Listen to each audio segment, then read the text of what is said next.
রাদিয়াল্লাহু তাআলা আনহা শেষ পর্যন্ত সেখানে পৌঁছালেন। তার সাথে ছিলেন স্বামী হারিস এবং একটি ছোট্ট ছেলে।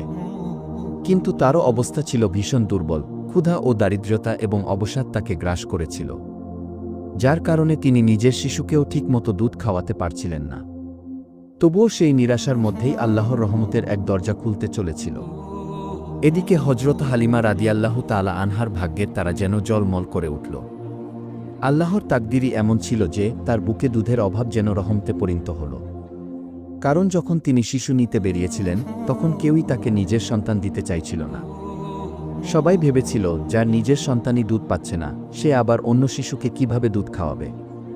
তখন হযরত হালিমা রাদিয়াল্লাহু তাআলা আনহা তার স্বামী হারিস বিন আব্দুল উজ্জাকে বললেন, খালি হাতে ফিরে যাওয়া তো ঠিক হবে না, বরং এই এতিম শিশুটিকেই আমি নিয়ে যাই। তখন তার স্বামীও সম্মত হলেন। বন্ধুরা, হালিমা